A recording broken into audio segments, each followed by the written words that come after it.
বেঁচে থাকার জন্য আলো, বাতাস, খাদ্য এবং পানি যেমন অপরিহার্য, তেমনি জাতি হিসেবে আমাদের জন্য জাতীয় কবি কাজী নজরুল ইসলাম। এজন্যই বারবার বলা হয়, বাংলাদেশ, বাংলাদেশের মানুষ, বাংলাদেশের স্বাধীনতা এবং কাজী নজরুল ইসলাম এক অবিভাজ্য সত্তা। সেজন্যই আজ আমাদের জন্য জরুরি হয়ে পড়েছে নিরন্তর নজরুল চর্চার। এই চর্চার একদিকে যেমন কবির জীবন ও সৃষ্টি সম্ভার, অন্যদিকে তেমনি তার স্মৃতি অন্বেষণ।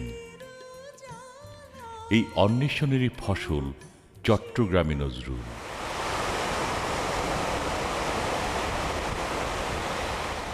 আমাদের জাতীয় কবি কাজী নজরুল ইসলামের জীবনের একটা বিরাট অংশ জুড়ে চিরকালের মতো উজ্জ্বল হয়ে আছে সমুদ্রকন্যা চট্টগ্রাম। সে এক তুমুল সময়। সমস্ত উপমহাদেশ জুড়ে চলছে ব্রিটিশ বিতাড়নের মরণপণ আন্দোলন। সাহিত্যে আগুনে ফুলকি ছোটাচ্ছেন একমাত্র নজরুল।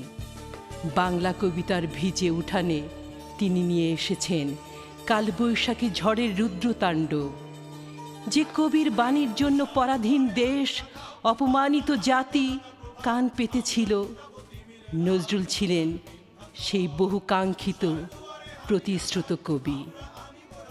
খ্যাতি যখন চরমে, সেই সময় চট্টগ্রামের মাটিতে জাতীয় কবির পদার্পণ।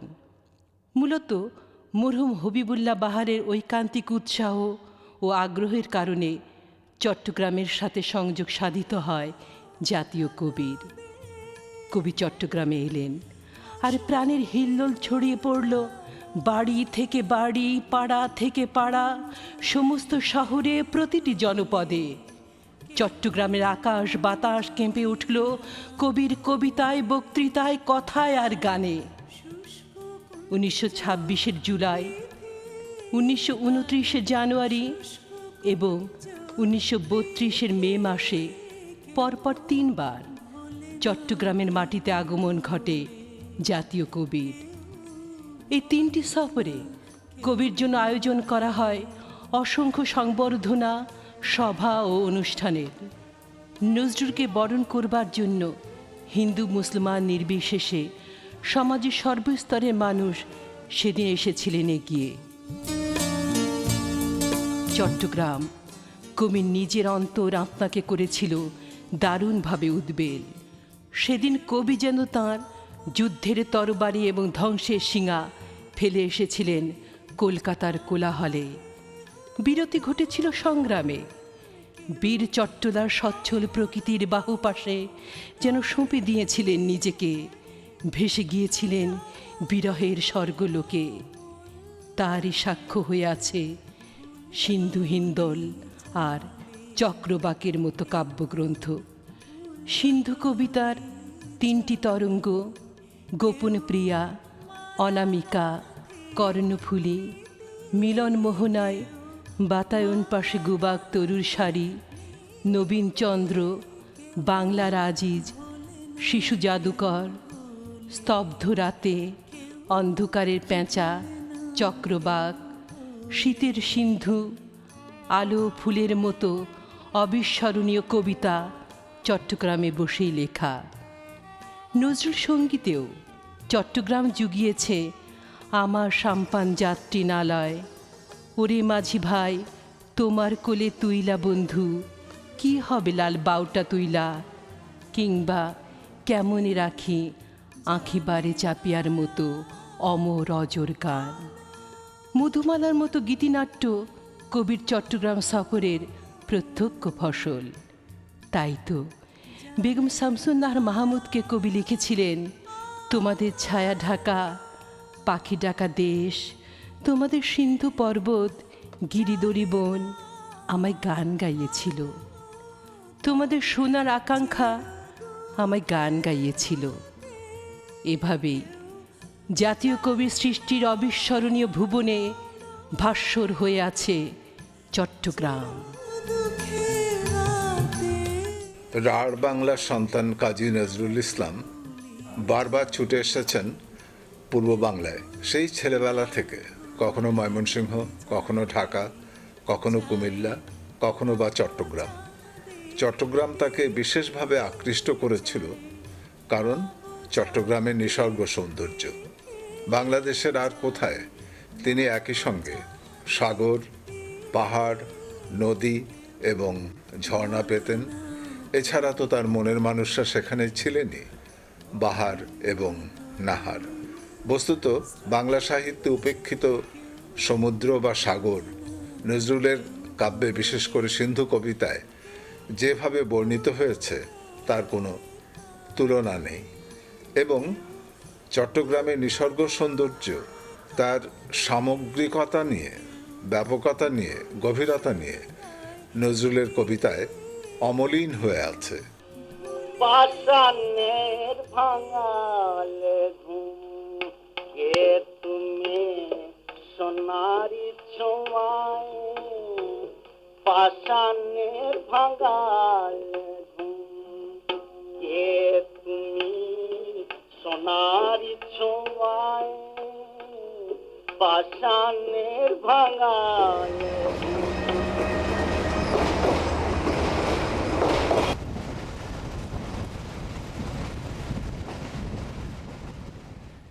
এই সেই চট্টগ্রাম রেলওয়ে স্টেশন।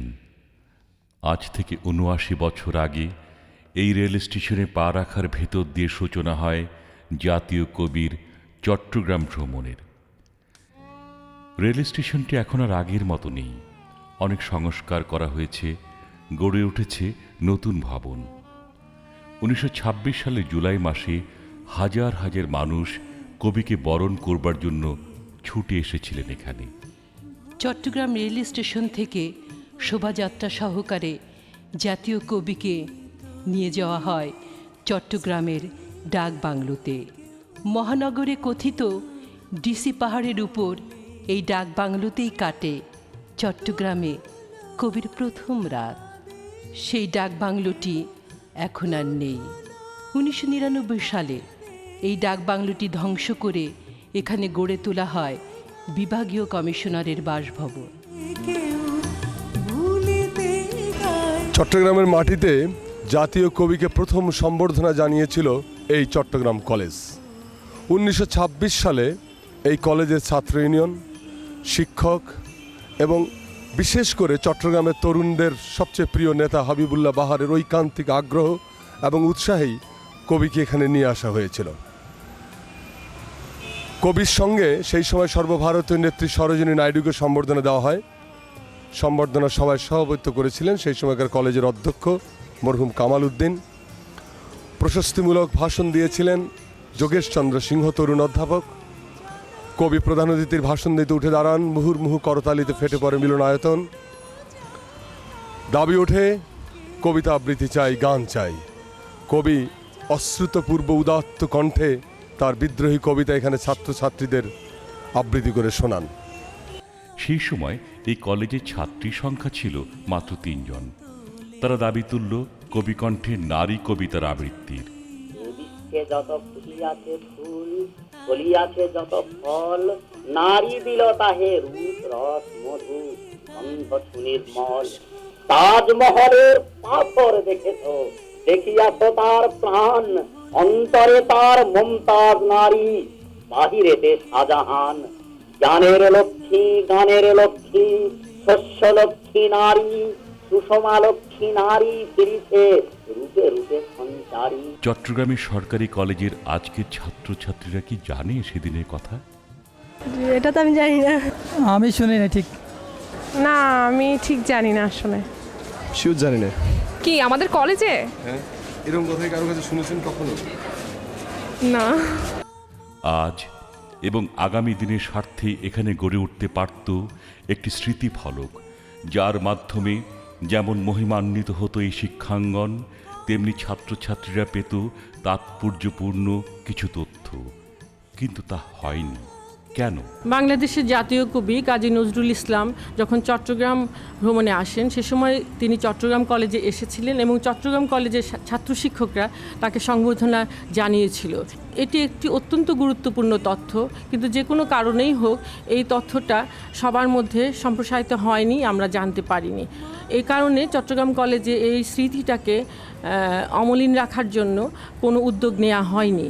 তবে এখন আমরা স্বাধীন বাংলাদেশের নাগরিক, আমাদের জাতীয় কবি হিসেবে কাজী নজরুল ইসলামকে আমরা মর্যাদা দিয়েছি এবং আমরা ভবিষ্যতেও কাজী নজরুলকে সম্মান জানানোর জন্য কিছু করতে পারি, সে সময় এখনও ফুরিয়ে যায়নি। আমরা আশা করি চট্টগ্রাম কলেজে ছাত্র শিক্ষকরা এ ব্যাপারে একটি উদ্যোগ নেবে। মহানগরীর নন্দনকাননে চট্টগ্রাম কেন্দ্রীয় শহীদ মিনারের উল্টো দিকে ঐতিহ্যবাহী মুসলিম ইনস্টিটিউট। বাংলার সাহিত্য এবং রাজনীতির কত বিখ্যাত মানুষ যে এখানে এসেছেন তার হিসাব দেওয়া মুশকিল।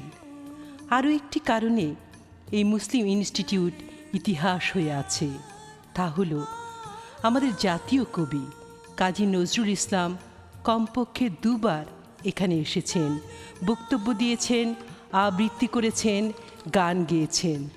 চট্টগ্রামের সর্বজনশ্রদ্ধেয় ব্যক্তিত্ব খান বাহাদুর আব্দুল আজিজ এই মুসলিম ইনস্টিটিউটেই ঘোষণা করেছিলেন খান বাহাদুর কবির উদ্দিন, আব্দুল করিম সাহিত্য বিশারদ এবং কাজী নজরুল ইসলামকে নিয়ে তিনি একটি কালচারাল ইনস্টিটিউট গঠন করবেন।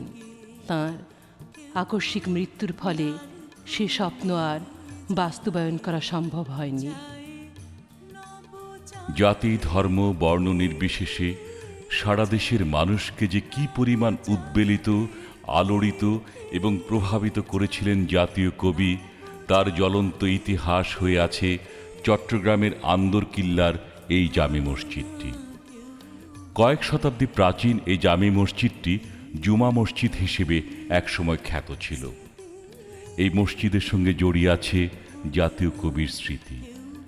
1926 এবং 1929 সালে এই মসজিদ এবং এই মসজিদের প্রাঙ্গণে কবিকে সম্মান জানানোর জন্য এবং কবির সপক্ষে আয়োজন করা হয়েছিল বিরাট বিরাট সভার।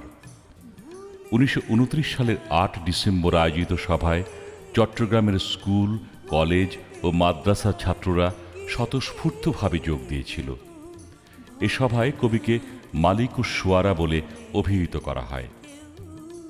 সভার সিদ্ধান্তে বলা হয়, এই সভা ঘোষণা করিতেছি যে কাজী নজরুল ইসলাম বাংলার মুসলমানদের রত্নস্বরূপ। মালিকুস শুআরা কাজী নজরুল ইসলাম ও মুসলিম বিদুষী কুমারী ফজিলাতুন্নেসা এম.এ. প্রভৃতিকে যে পত্রিকা অশ্লীল ও অকথ্য ভাষায় গালাগাল করিয়া মুসলমানদের প্রতিভা ও মস্তিষ্কের অপমান করিয়াছে, এই সভা সেই পত্রিকা পরিচালকের নিজ কার্যের প্রতি আন্তরিক ধিক্কার ও ঘৃণা প্রকাশ করিতেছে। ভবিষ্যতে যদি এই পত্রিকা এই রকম ঘৃণিত লেখা পরিত্যাগ না করে, তাহা হইলে বাংলার মুসলমান তরুণদিগকে এই পত্রিকা বয়কট করিবার জন্য এই সভা অনুরোধ করিতেছে। 1926 সালে কবি কাজী নজরুল ইসলামকে সমস্ত চট্টগ্রামবাসীর পক্ষ হইতে সংবর্ধনা দেওয়া হইয়াছিল। আজ সারা বাংলার পক্ষ হইতে তাহাকে সংবর্ধনা দেওয়ার প্রস্তাব শুনিয়া এই সভা আন্তরিক আনন্দ প্রকাশ করিতেছে। সভার পক্ষে এইসব প্রস্তাবের উপস্থাপক ও সমর্থনকারী ছিলেন মৌলভী রিজাউর রহমান, আবুল কাশেম চৌধুরী, অধ্যক্ষ কামাল উদ্দিন আহমদ, মহিউদ্দিন আহমদ, আব্দুর রহমান ও হামিদুর রহমানের মতো ব্যক্তিত্ব। যাঁর আজিজ মঞ্জিল নামে বিখ্যাত বাড়ি কবির চট্টগ্রাম সফরের প্রাণকেন্দ্রে পরিণত হয়েছিল। যাঁর স্নেহ ছায়ায় কেটেছে কবির চট্টগ্রামের দিনগুলি।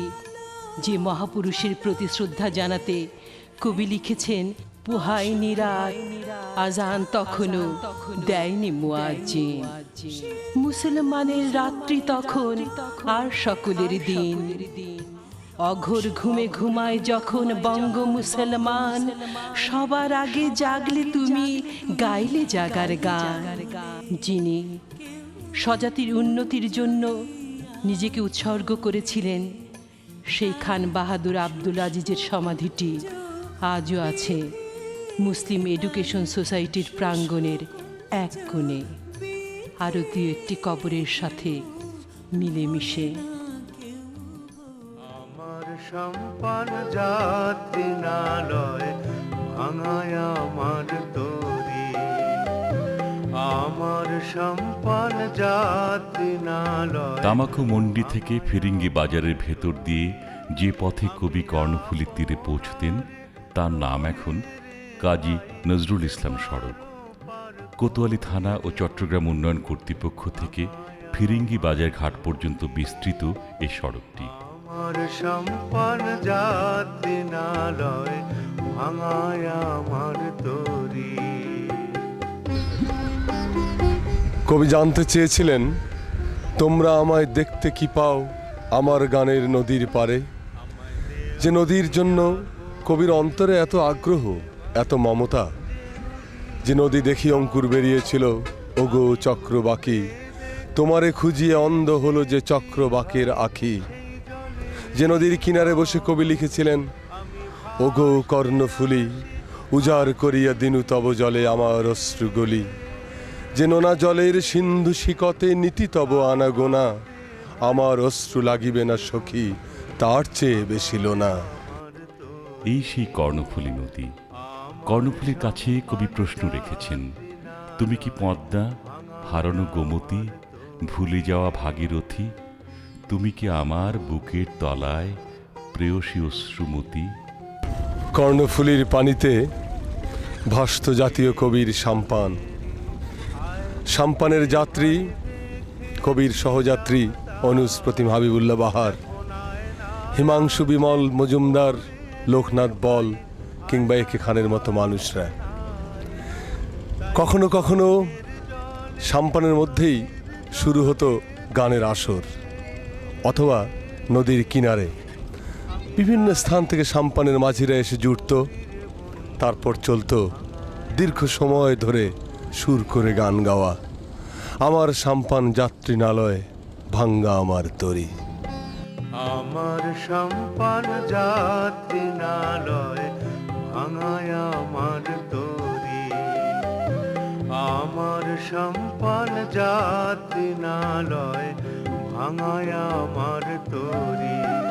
আমি আপনার লয়ে রে ভাই এপারো পার করি রে বন্ধু, ভাঙায় আমার তরি। আমার সম্পান যাত্রী নালয় ভাঙায় আমার তরি। আজকের মানুষ সেই সব তেজ তপ্ত স্নিগ্ধ ব্যাকুল দিনের কথা জানে না, কিন্তু কর্ণফুলী সব জানে। হয়তো সে কারণেই আমাদের কখনো কখনো বলতে চায়, তুমি কি গিয়াছ ভুলে তোমার চরণ শরণ চিহ্ন আজ মোর নদী কূলে। ভাই সেই জলেরই তল আমি ভাসতে আসি আসিনি করে। ঢাকা চট্টগ্রাম মহাসড়কের কর্নেল হাট থেকে 1 মাইল ভেতরে কাট্টলি গ্রাম। এই কাট্টলি গ্রামের যে জায়গাটাতে আমি দাঁড়িয়ে আছি, এখানেই ছিল সেই ঐতিহাসিক মাঠ, যে মাঠে 1929 সালের 11ই জানুয়ারি বাংলার সকল মানুষের প্রিয় কবিকে দেয়া হয়েছিল প্রাণঢালা সম্বর্ধনা। লক্ষ মানুষের এই বিশাল সম্বর্ধনা সভায় সভাপতিত্ব করেছিলেন দারুল উলুম মাদ্রাসার সুপারিনটেন্ডেন্ট, চট্টগ্রামের প্রথম মুসলিম ছাপাখানা ইসলামাবাদ প্রেসের মালিক মৌলভী তমিজুর রহমান। সম্বর্ধনা সভায় কবিকে প্রদত্ত মানপত্রে বলা হয়, এই সভা বাংলার শ্রেষ্ঠ কবি কাজী নজরুল ইসলামকে বাংলার তরুণ মুসলিমের নেতা বলিয়া স্বীকার করিতেছে। এই সম্বর্ধনার জবাবে দীর্ঘ 2 ঘন্টা ধরে বক্তৃতা করেন জাতীয় কবি। তিনি বলেছিলেন, আপনাদের শক্তি আছে, অর্থ আছে, যদি পারেন মাতৃভাষায় আপনাদের সাহিত্য, জ্ঞান, বিজ্ঞান, ইতিহাস, সভ্যতার অনুবাদ ও অনুশীলনের কেন্দ্রভূমি হিসাবে প্রতিষ্ঠিত করুন। বক্তৃতার পর কবি সভায় তার অনেকগুলো কবিতা আবৃত্তি করে শোনান এবং গান গেয়ে শোনান, বক্ষে আমার কাবার ছবি, চক্ষে মুহাম্মদ রসুল। চোখে আমার কাবার ছবি, চোখে মোহাম্মদ রাসূল। বক্ষে আমার কাবার ছবি, শিরোপরি মোর খোদার আরশ, শিরোপরি মোর খোদার আরশ। গাই তারি গান পথ বেভুল, বক্ষে আমার কাবার ছবি, চোখে মোহাম্মদ রাসূল। বক্ষে আমার কাবার ছবি। কাট্টলির সমাবেশে এসে কবি আতিথ্য নেন সুবিখ্যাত নাজির বাড়িতে। এই বাড়িতেই কবির সঙ্গে দেখা হয় সেদিনের 12 বছরের চপল কিশোরী মেহেরুন্নেসা চৌধুরীর। পরবর্তীকালে মেহেরুন্নেসা চৌধুরী বিয়ে করেন তৎকালীন পাকিস্তানের মন্ত্রী জনাব মাহমুদুন নবী চৌধুরীকে। তার এক পুত্র আমাদের খুবই সুপরিচিত রাজনৈতিক ব্যক্তিত্ব জনাব আমির খসরু মাহমুদ চৌধুরী। আমরা কথা বলছি মেহেরুন্নেসা চৌধুরীর সঙ্গে। উনি খুব সুন্দর ছিলেন, বাবরা কাটা চুট ছিল, এতটুকু কান করা, খুব সুন্দর। উনি, ওইটা আমার খুব মনে আছে, ওনার ছবিটা। আর উনি গান গাইছিল ওইখানে। আমাদের একটা কাছারি ঘর আছে শ্বশুরবাড়ির দরজা রাস্তার সাথে, ওইখানে বসে আমার হাতটা দেখাইল আমার ভাই জয়নালাবদিন। হাত নজরুলকে দেখার জন্য দিলেন, আর নজরুল তো ভালো হাত দেখতে পারতেন। যেটা আমি জানি না, কিন্তু আমার ভাই দিলেও দেখলো, বলতে দেখে বললো যে উনি রাজরানী হবে। রাজরানী হবে? জি। পরবর্তীকালে তো আপনি রাজরানী হনই। কোথায়? সলিমা খাতুন এখানে ফরিদ আহমদ খান সাহেব, খান বাহাদুর ফরিদ আহমদ চৌধুরীর বউ, স্ত্রী। ওনার হাত চেয়ে বলছিল যে ওনার বিয়ের সময় একটা ঐতিহাসিক ঘটনা ঘটবে যেটা চিরস্মরণীয় হয়ে থাকবে। বিয়ের দিনে এই রাত্রে এই অস্ত্রাকার লুণ্ঠন হয়েছিল। জাতীয় কবির স্মৃতিধন্য কাট্টলির সে ঐতিহাসিক মাঠটি ধ্বংসের সমস্ত আয়োজন সম্পন্ন হয়েছে প্রায়। আর কিছুদিন পরে এখানে যদি কেউ এই মাঠটি দেখতে আসেন তাহলে তিনি কিছুই খুঁজে পাবেন না, ইট, রড, লোহার জঞ্জাল ছাড়া।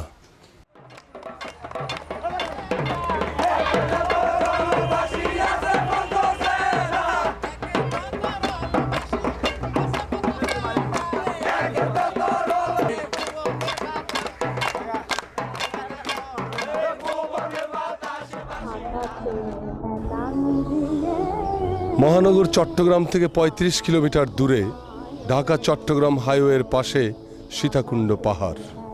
আমি দাঁড়িয়ে আছি সেই সীতাকুণ্ড পাহাড়কে পেছনে নিয়ে। এই সীতাকুণ্ড পাহাড় জাতীয় কবির মহান স্মৃতিতে ধন্য। এই পাহাড় ধারণ করেছে জাতীয় কবির পদচিহ্ন। তার সাক্ষী হয়ে আছে কয়েকটি মূল্যবান আলোকচিত্র এবং হবিবুল্লাহ বাহারের স্মৃতিচারণ। একবার বেড়াতে যেতাম ঘোড়ায় চড়ে পাহাড়ে। কখনো পড়তেন তিনি আরবি পোশাক, কখনো বা ব্রিচেস। কাজী সাহেবকে নিয়ে চট্টগ্রামের সীতাকুণ্ডের পাহাড়, জঙ্গল, হ্রদ, জলপ্রপাত, খাল, বিল, নদী চরে ঘুরে বেরিয়েছি, সঙ্গে ছেলের দল। এত বড় বিদ্রোহী বীর, কিন্তু যোগকে তিনি বড় ভয় করতেন। একবার সীতাকুণ্ডের পাহাড়ে উঠে যোগের ভয়ে তিনি আর নামতে চান না। কয়েকজন মিলে কাঁধে করে তাকে নামাতে হয়েছে শেষ পর্যন্ত।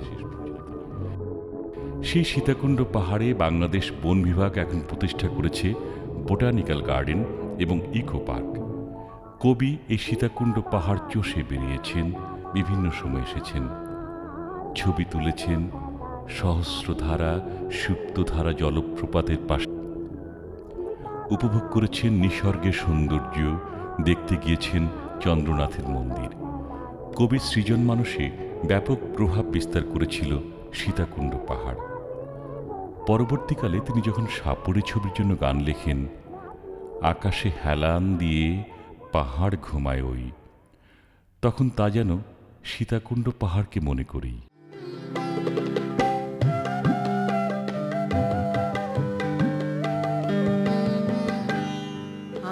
আকাশে হেলান দিয়ে পাহাড় ঘুমায় ওই আকাশে হেলান দিয়ে পাহাড় ঘুমায়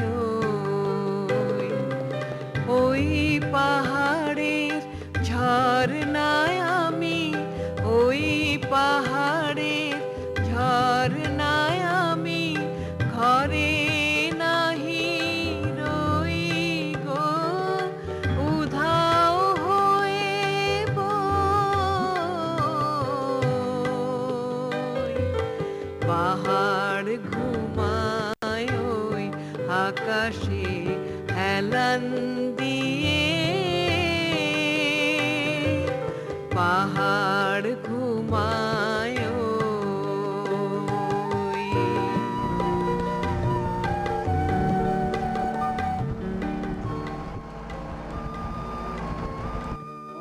মহানগর চট্টগ্রাম থেকে হাটহাজারী যাওয়ার পথে মূল সড়ক থেকে ইটের খোয়া বেছানো পথ দিয়ে খানিকটা ভেতরে এগুলেই ফতেহাবাদ গ্রাম। এই ফতেহাবাদ গ্রাম আমাদের সাহিত্যে বিখ্যাত হয়েছে দুটি কারণে।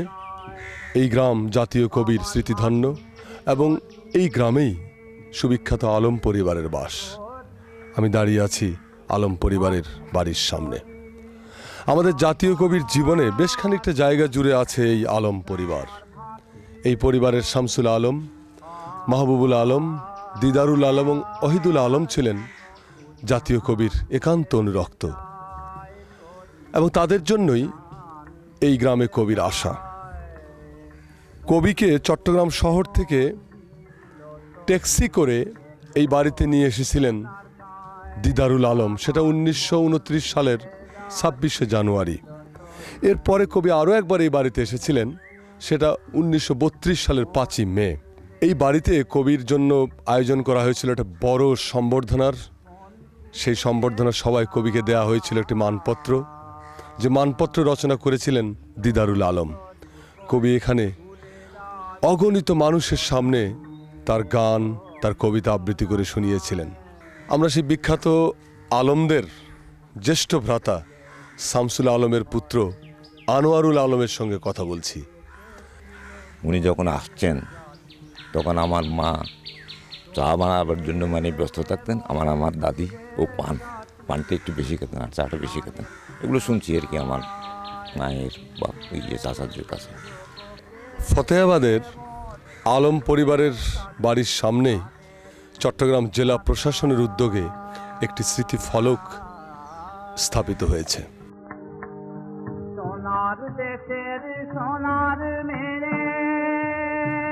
চট্টগ্রাম থেকে রাঙামাটি যাওয়ার পথে 30 কিলোমিটার দূরে রাউজান উপজেলার জলিলনগর। এই জলিলনগর থেকে দেওয়া হাজিপাড়ায় প্রবেশের রাস্তা। এই হাজিপাড়ার ঐতিহাসিক হাজিবাড়ির সঙ্গে অন্তরঙ্গভাবে জড়িয়ে আছে জাতীয় কবির স্মৃতি। 1932 সালের 6 এবং 7ই মে 2 দিন 3 রাত এই বাড়িতে কাটিয়ে গেছেন আমাদের জাতীয় কবি। রাউজান থানার 2 দিনব্যাপী তরুণ কনফারেন্স এবং শিক্ষা সম্মেলন অনুষ্ঠানের প্রধান অতিথি হিসেবে রাউজানে এসেছিলেন জাতীয় কবি কাজী নজরুল ইসলাম এবং সেই আশায় ছিল তার চট্টগ্রামে সর্বশেষ সফর।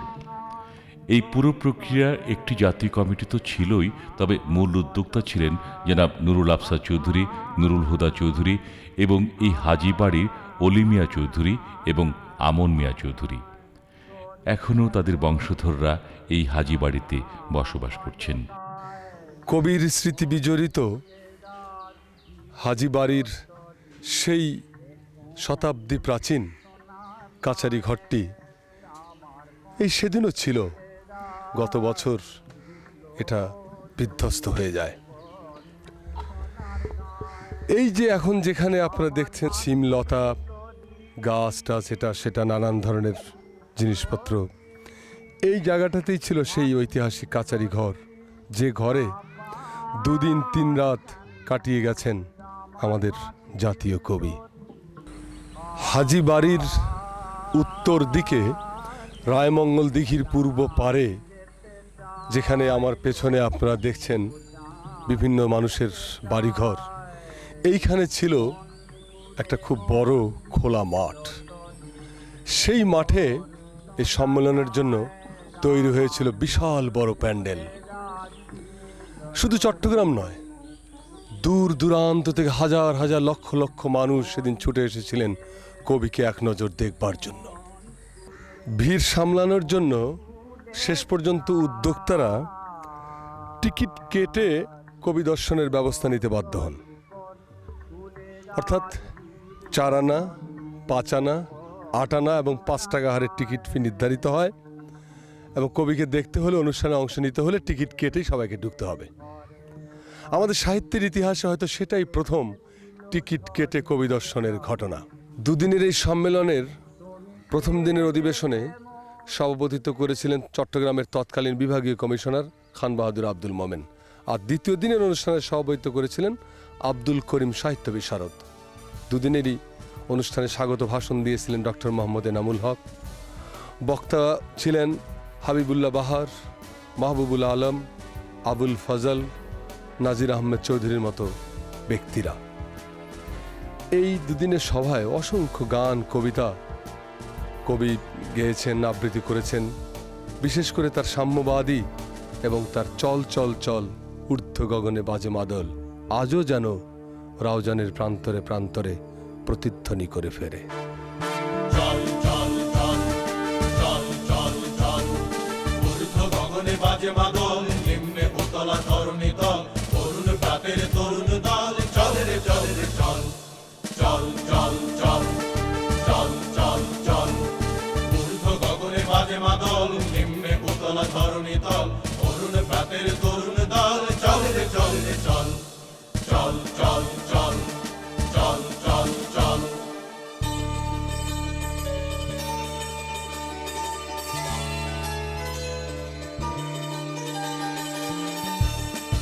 রাউজানের দুদিনব্যাপী এই সম্মেলনকে সফল করবার জন্য নিয়োগ করা হয়েছিল 100 জনের মতো স্বেচ্ছাসেবক।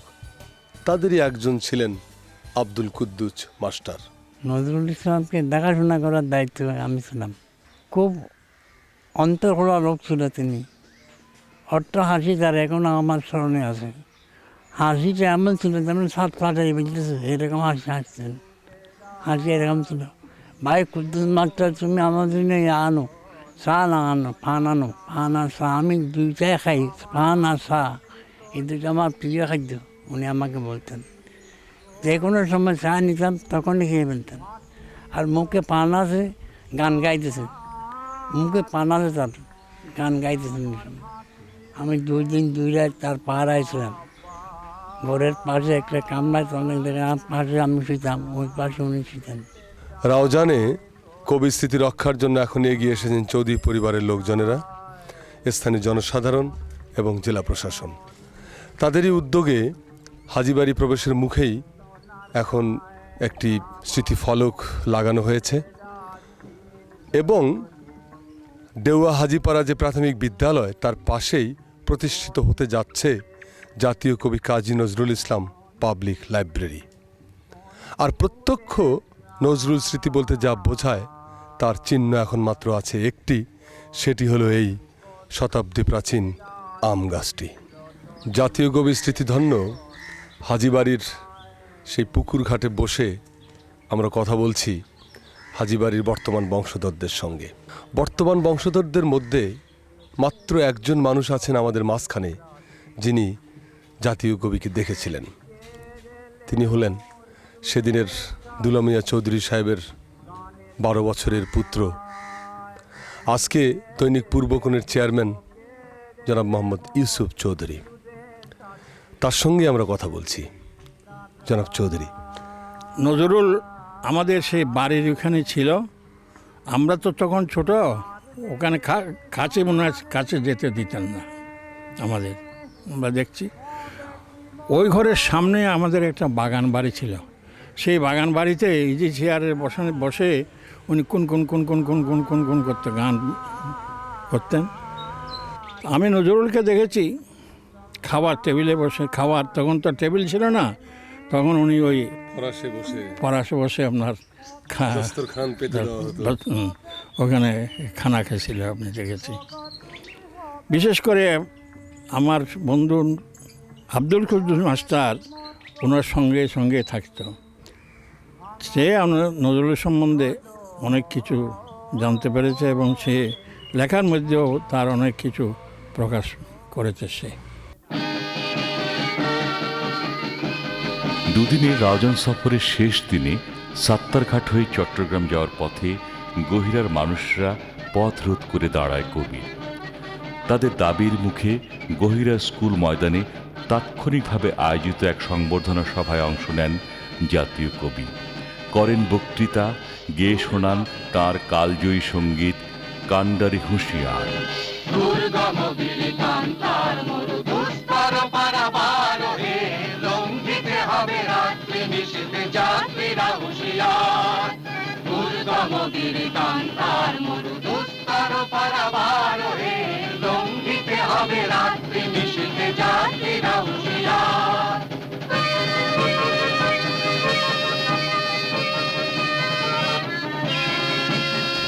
হাটহাজারী এবং রাউজান উপজেলার মাঝ দিয়ে বয়ে যাওয়া হালদা নদীর কিনারে সত্তারঘাট থেকে বলছি। রাউজান থেকে ফেরার পথে জাতীয় কবি কাজী নজরুল ইসলাম এই ঘাট থেকে নৌপথে চট্টগ্রাম গমন করেছিলেন। চট্টগ্রামের নজরুল এবং নজরুলের চট্টগ্রাম মানেই পাহাড়, সমুদ্র, কর্ণফুলী নদী, সভা সংবর্ধনা, আনন্দ আবৃত্তি, গান, কবিতা আর সাম্পান মাঝি, কিন্তু সবচেয়ে বেশি আজিজ মঞ্জিল। 1926 এবং 1929 সালে পরপর দুবার এই আজিজ মঞ্জিলে বেশ কিছুদিন কাটিয়ে যান কবি, আর বাংলা সাহিত্যে যোজিত হয় এক সোনালী অধ্যায়। খান বাহাদুর আব্দুল আজিজের সেই আজিজ মঞ্জিল আজ কোথায়? জাতীয় কবি স্মৃতিধন্য হবিবুল্লাহ বাহার, শামসুন নাহার মাহমুদের সেই ঐতিহাসিক বাড়িটি কোথায়? কোথায় সেই বাতায়ন পাশে গুবাক তরুর শাড়ি, সিন্ধু হিন্দোলের বিরহী ঢেউ, যে বাড়ির মমতাময় আঙিনায় বারবার আছড়ে পড়েছে? কোথায় সেই বাড়ি, যে বাড়ির আদরের ভাই বোনকে অমর কাব্য সিন্ধু হিন্দোল উৎসর্গ করে কবি লেখেন, কে তোমাদের ভালো, বাহার আনো গুলশানে গুল, নাহার আনো আলো। কোথায় সে তামাকু মন্ডি, কোথায় সে আজিজ মঞ্জিল, কোথায় কোথায়? তামাকুমন্ডি লেনের শেষ ভগ্নাংশের ভেতর দিয়ে, সারি সারি দোকানপাটের ভেতর দিয়ে এসে আমি যে স্থানটা এসে দাঁড়িয়েছি, এখানেই ছিল সেই ঐতিহাসিক আজিজ মঞ্জিল। আজ বুঝবার চেনবার কোনো উপায় নেই। আমাদের অবিমিশ্বকারিতার ফলে এই ঐতিহাসিক স্থাপনাটি কালের ধুলায় বিলীন হয়ে গেছে। যে বাড়িটি ছিল চট্টগ্রামের সংস্কৃতি চর্চার প্রাণকেন্দ্র, যে বাড়ি হতে পারত নজরুল তীর্থ, সে স্থানে এখন গড়ে উঠেছে মোহাম্মদী প্লাজা, আজিজ মার্কেট, বাহার মার্কেট। এখন কেবল দোকান, দোকান আর দোকান। রূপের কাল শেষ হয়ে গেছে। এখন এসেছে রূপেয়ার কাল। এখন কবিতা নয়, এখন কেবল কোলাহল। দিবসে পড়িছ রৌদ্রের দাহে, নিশীতে ভিজিছ হিমে, কাঁদিবারও নাই শকতি, মৃত্যু আফিমে পড়েছ ঝিমে। তোমার দুঃখ তোমারই যদি বন্ধু ব্যথা না হানে, কি হবে রিক্ত চিত্ত ভরিয়া আমার ব্যথার দানে। এই আজিজ মঞ্জিলের সন্ধানে এসে আমরা দেখা পেলাম খান বাহাদুর আব্দুল আজিজের বংশধর শাহনওয়াজ খালেদ রাজুর। ভাই রাজু, এই যে আজিজ মঞ্জিল, এটা রক্ষা করা গেল না কেন? আসলে 1985 সালেই আজিজ মঞ্জিল ভেঙে সেখানে মোহাম্মদী প্লাজা নামক একটি মার্কেট হয়েছে। সেটা সংরক্ষণের জন্য বিভিন্ন প্রতিষ্ঠান বিভিন্ন উদ্যোগ নিয়েছে, আমাদের সামনেই সেটা আমরা দেখেছি, কিন্তু পরবর্তীতে আর কোনো উদ্যোগ আমরা দেখি নাই। আসলে আজিজ মঞ্জিল সংরক্ষণ করা আমাদের চট্টগ্রামের প্রয়োজনই উচিত ছিল, কিন্তু কেন হলো না সেটা বুঝতে পারতেছি না। ধ্বংস হয়ে গেছে ঐতিহ্যবাহী আজিজ মঞ্জিল, রুদ্ধ হয়ে গেছে বাংলার কবিতার উজ্জ্বলতম এক বাতায়ন। 1929 সালে বেগম শামসুন্নাহার মাহমুদকে এক চিঠিতে কবি লিখেছিলেন, আমার বন্ধু সিন্ধু, কর্ণফুলী খবর তো তুমি দিতে পারবে না, তবে গুবাকতুরু শাড়ির খবর নিশ্চয় দিতে পারবে। ওরা যেন কত শুকিয়ে গেছে, ওদের আখি পল্লবে হয়তো আজকাল একটু অতিরিক্ত শিশির ঝরে, বাতাসে হয়তো একটু বেশি করে শ্বাস ফেলে। মনের চোখে ওদের আমি দেখি আর কেমন যেন ব্যাকুল হয়ে উঠি। কবির ব্যাকুলতার কানা করে মূল্য দেওয়া হয়নি। তোমাদের পানে চাহিয়া বন্ধু আর আমি জাগিব না, কোলাহল করি সারা দিনমান, কারো ধ্যান ভাঙিব না। নিশ্চল নিশ্চুপ আপনার মনে পুড়িব একাকী, গন্ধ বিধুর ধূপ। কেমনে রাখি আঁকি বাড়ি চাপিয়া, কেমনে রাখি আঁকি বাড়ি চাপিয়া, প্রাতে কোকিল কাঁদে নিশীথে পাপিয়া, প্রাতে কোকিল কাঁদে নিশীথে পাপিয়া, কেমনে রাখি আঁকি বাড়ি চাপিয়া, কেমনে নষ্ট হয়ে গেছে অনেক কিছু, তারপরও জেগে আছে আজও অনেক স্মৃতি। অত্যন্ত আনন্দের কথা, গৌরবের কথা, দেরিতে হলেও জাতীয় কবি স্মৃতি রক্ষার জন্য এগিয়ে এসেছে বীর চট্টগ্রাম। শহরের প্রাণকেন্দ্রে কথিত ডিসি পাহাড়ের যে বাংলোতে কবি প্রথম রাত্রি যাপন করেছিলেন, সেটি না থাকলেও কবির আগমনের ৭৯ বছর পরে সেই ডিসি হিলে চট্টগ্রাম উন্নয়ন কর্তৃপক্ষ প্রতিষ্ঠা করেছে নজরুল স্কয়ার। ডিসি হিল এখন থেকে পরিচিত হবে নজরুল স্কয়ার নামে।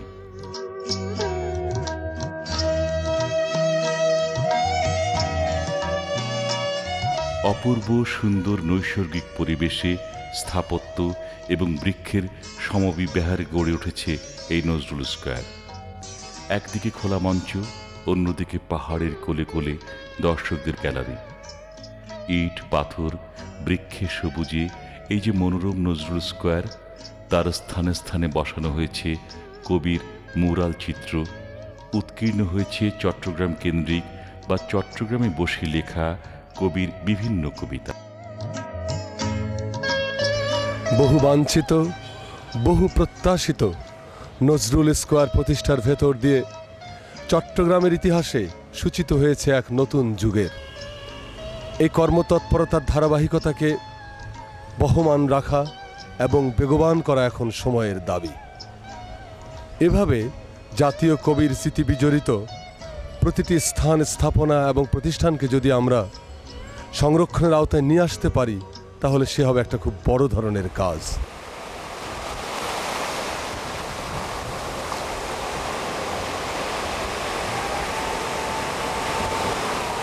জাতীয় কবিকে বিরহের স্বর্গলোকে নিয়ে যাওয়ার ক্ষেত্রে সবচেয়ে বড় ভূমিকা, সবচেয়ে নিবিড় ভূমিকা পালন করেছিল যে মহামহিম সমুদ্র, সেই সমুদ্র বঙ্গোপসাগরের তীর থেকে বলছি।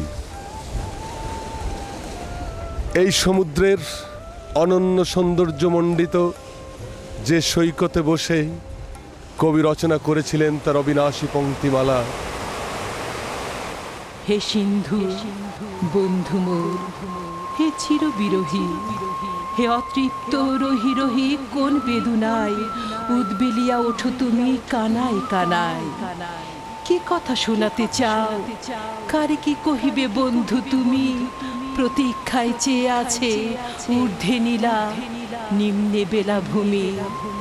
কথা কও, কথা কও, হে দুরান্ত তব বুকে কেন এত ঢেউ জাগে, এত কলকল কিসের অশান্ত গর্জন, দিবা নাই রাত্রি নাই অনন্ত ক্রন্দন। আমার সামনে আমাদের আবেগের, আনন্দের, বেদনার বঙ্গোপসাগর, জাতীয় কবির তৃষিত জলধি ক্ষুদিত বন্ধু।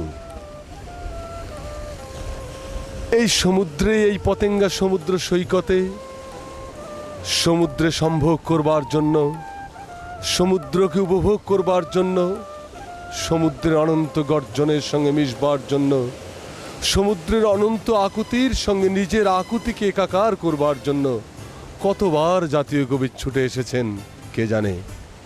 হবিবুল্লাহ বাহার এবং তরুণ বন্ধুদের নিয়ে কতবার তিনি এই বঙ্গোপসাগরে অবগাহন করেছেন, কত দুপুর বিকেল তার এখানে কেটেছে কে জানে।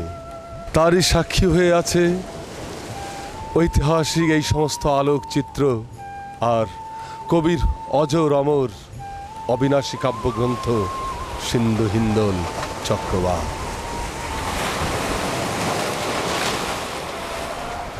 প্রতিদিন সারা দেশ থেকে হাজার হাজার পর্যটক এখানে বেড়াতে আসেন।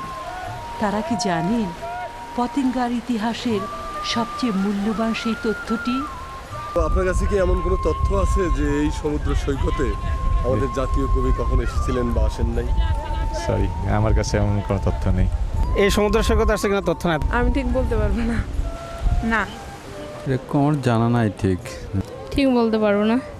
আমাদের অনেকেই অনেক তথ্য জানে না। এই না জানাটা কোনো দোষের নয়, কারণ জানানোর উদ্যোগ তো কখনো নেওয়া হয়নি।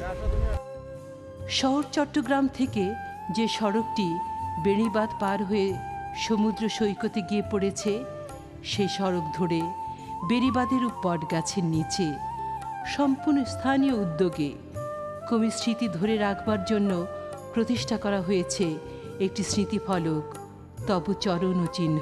যাদের নিরন্তর চেষ্টা এবং ভালোবাসার ফসল এই স্মৃতিফলক, এর একজন কবি মাহমুদুল হাসান নিজামী, অন্যজন আলহাজ সিরাজুল ইসলাম মাস্টার এবং আরেকজন গোলাম মাহমুদ ভুট্টো।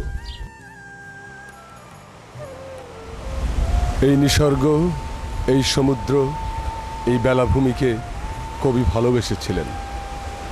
সে ভালোবাসা এতটাই গভীর, নিবিড় এবং আপনার ছিল যে শেষ পর্যন্ত তিনি চেয়েছিলেন কবি শেলীর মতো মৃত্যু। তিনি প্রার্থনা করেছিলেন এখানকার এই সিন্ধু জলেই তিনি যেন তার মৃত্যু দেবতার দেখা পান। হয়তো সে কারণেই বিদায় বেলায় ধ্বনিত হয় কবি কণ্ঠে এই আরতি, যখন প্রভাতে থাকিব না আমি এই সে নদীর তীরে, ক্লান্ত পাখায় উড়ে যাব দূর বিশ্বরণীর পারে, খুঁজিতে আমায় এই কিনারায় আসিবে যখন তুমি, খুঁজিবে সাগর মরুপ্রান্তর গিরিদরি বনভূমি, তাহারই আশায় রেখে যাই প্রিয় ছড়া পালকের স্মৃতি, এই বালুচরে ব্যথিতের স্বরে আমার বিরহ গীতি। কবির সেই মহিমান্বিত বিরহ গীতি যেন আজও পতেঙ্গা সৈকতের বাতাসে বাতাসে মোচড় খেয়ে খেয়ে ফেরে। আর সেজন্যই অপার অসীম বেদনায় নীল হয়ে বারবার উপকূলে আশ্রে পড়ে বঙ্গোপসাগরের অনন্ত ক্রন্দন।